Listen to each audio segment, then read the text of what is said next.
Quem tem boca vai a Roma. Vocês já ouviram falar essa frase? Provavelmente, né? O que a gente entende com ela, inicialmente? Primeiro, eu acho que a interpretação que a gente tem dessa frase não é bem do jeito que ela quis dizer. Mas vamos lá. Quem tem boca vai a Roma. Isso quer dizer que quando você utiliza a sua mente, as suas palavras, a sua fala, a sua comunicação, o seu mercúrio, você consegue informação para poder seguir na direção que for necessária a você. Onde você quer chegar, se você usar a sua comunicação, você chega. Então, quem tem boca vai a Roma. Quem tem boca pede informação. Quem tem boca, quem sabe falar, não fica para trás. Mas eu acho que o sentido dessa palavra, dessa frase é quem tem boca vai a Roma. No sentido de vaiar. Eu ouvi isso uma vez. Acho que faz sentido.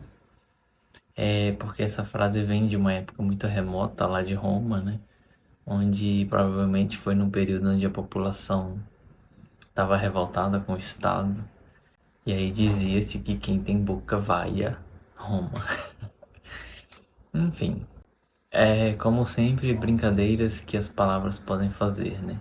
Para quem está aprendendo um idioma, por exemplo, principalmente o inglês, você vê que várias palavras têm às vezes o mesmo som, mas o significado nem sempre é o mesmo.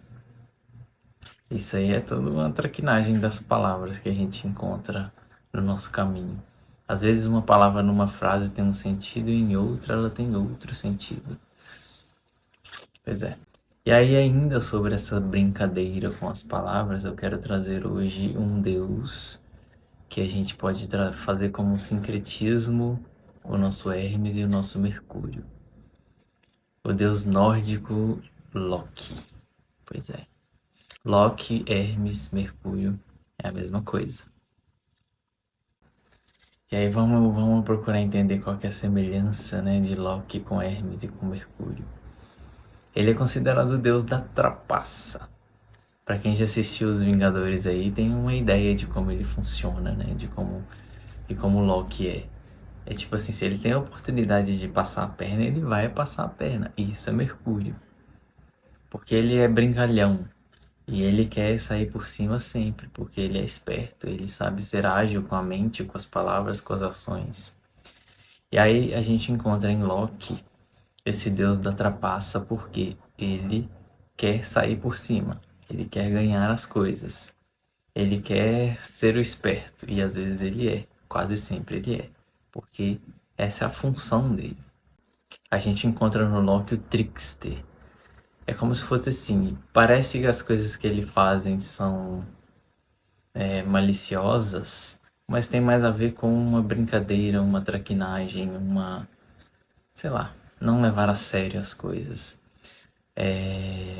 Não tem uma verdadeira maldade, uma crueldade, uma coisa pesada nas ações dele. É mais às vezes ele não é nem levado a sério. Assim como o Mercúrio não era tão levado a sério pelos outros deuses, porque ele não estava nem aí mesmo. Então a gente encontra o Loki como semelhança a Hermes e Mercúrio nesse deus da traquinagem. E Loki fazia a festa lá com aqueles deuses nórdicos tão sérios, tão voltados para a guerra, né? Sempre que ele podia, ele fazia uma que deixava a galera enfurecida. Ele não era muito amado lá não, mas paciência. Quem é esperto com a própria mente, quem é esperto com as palavras, quem sabe contornar as situações, nem sempre é bem gostado, né? O mundo é dos espertos, dizem por aí. E aí vamos continuar entendendo o Mercúrio, né? O nosso regente de Gêmeos. Por que a gente tem que ficar entendendo os deuses, né? Primeiro é porque são funções humanas. Então, se são funções humanas, quanto mais a gente conhece os deuses, mais a gente conhece a si mesmo. Quanto mais a gente conhece a si mesmo, mais a gente conhece o universo. E a gente chega, pelo menos a gente caminha em direção ao sentido da vida. Para que isso aqui tudo? Então a mente tem essa função de nos ajudar a entender, né? Por quê? Por que tudo isso? Para que tudo isso? Qual que é o sentido? Vamos questionar. E existe um mito que ilustra um pouco mais do nosso Hermes, né? Do nosso Mercúrio. Ele diz o seguinte: teve uma vez que Hermes foi lá e roubou todo o gado de Apolo. Apolo era irmão dele. A gente vai encontrar Apolo daqui a pouco. E esse roubo do gado ficou famoso porque Apolo ficou enfurecido e foi reclamar com o pai deles o que tinha acontecido, quem roubou os gados. Ele já sabia, porque ele é o deus da profecia, então ninguém passa Apolo para trás. Pois é. E aí Zeus olhou pro Hermes assim e já sabia quem tinha feito a traquinagem, virou para ele e falou assim: "E aí, você vai dizer quem fez isso?" E inicialmente ele negou.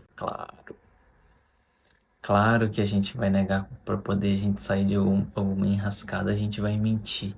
É tipo um instinto de proteção, né? Só que Zeus olhou para ele, dando risada, e falou: "Seu irmão sabe de tudo. Seu irmão tem o dom da profecia. Não queira mentir para ele." E aí ele foi confessar: "Não, tudo bem, eu fiz isso mesmo e tudo mais." E foi decretado que ele deveria devolver o gado até um determinado dia. E aí Hermes saiu e numa dessas saídas dele ele viu uma oportunidade de criar um instrumento. Ele criou a lira. Nisso ele chegou para Apolo e ofereceu essa lira de presente em troca do perdão pelo roubo do gado, né? E Apolo também é o deus da música, ficou encantado com aquele presente e aceitou. E perdoou, né, o roubo. Aí o que que a gente tira aqui dessa lição? Primeiro, Hermes roubou o gado, né? A gente encontra o roubo também junto de Mercúrio. Ele é o protetor e o patrono dos ladrões. Quer dizer, nosso deusinho aqui, ele protege os ladrões também. Mas vamos entender o significado simbólico da palavra, né? Ladrão. Roubar alguém. Por que que Mercúrio, por que que um deus permitiria isso? As coisas vão muito mais além do que o que eu vou trazer aqui, é óbvio, né? Mas é como se Mercúrio dissesse o seguinte: você precisa mesmo de ter tudo que você tem ou você pode dividir com seu irmão? E às vezes alguém vem e rouba algo de você, seja algum objeto, seja alguma ideia, seja alguma pessoa, para poder te trazer aquele incômodo, para poder você questionar se o que você tinha você realmente precisava. Vai muito mais além. Ninguém gosta de ser roubado, ninguém gosta de passar por isso, né?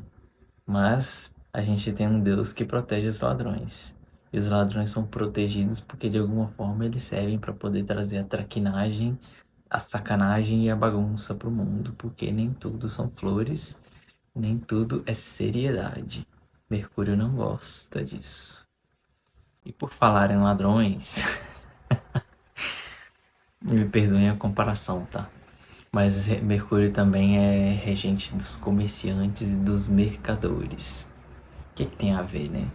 Se a gente for associar, tudo isso que a gente vai falando tem a ver com a traquinagem, com as palavras, com o uso da comunicação. Tudo coisa de Mercúrio.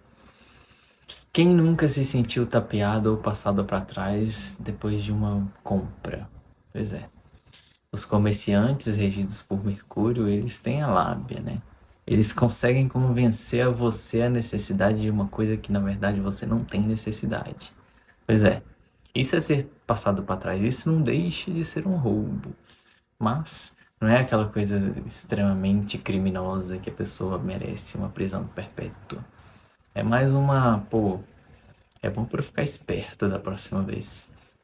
Então Mercúrio, ele vem trazer esperteza, ó, acorda.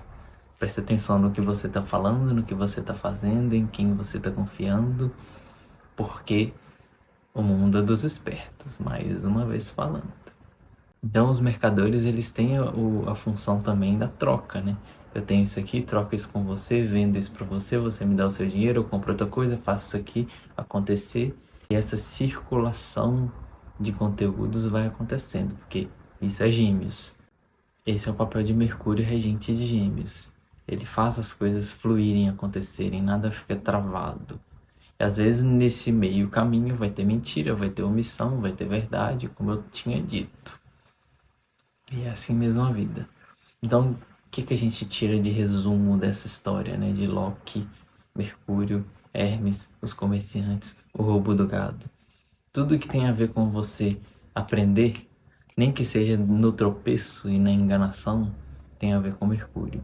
Então, uma pessoa que nunca é passada para trás, uma pessoa que nunca mente, uma pessoa que não sabe usar o poder da comunicação, é uma pessoa que tem esse Deus Mercúrio dentro dela,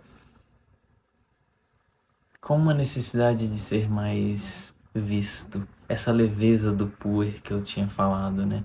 É como se essa criança em você que tivesse a curiosidade de aprender devesse de vez em quando rir de si mesmo. É importante. Por mais que, nossa, que situação desgraçada que aconteceu comigo. Tem como você reverter a situação? Se a resposta for não, relaxa. Aprenda a rir. É fácil, não. Quebra uma parede se for preciso. Mas, no fim das contas, se não tiver realmente o que fazer, é melhor deixar acontecer.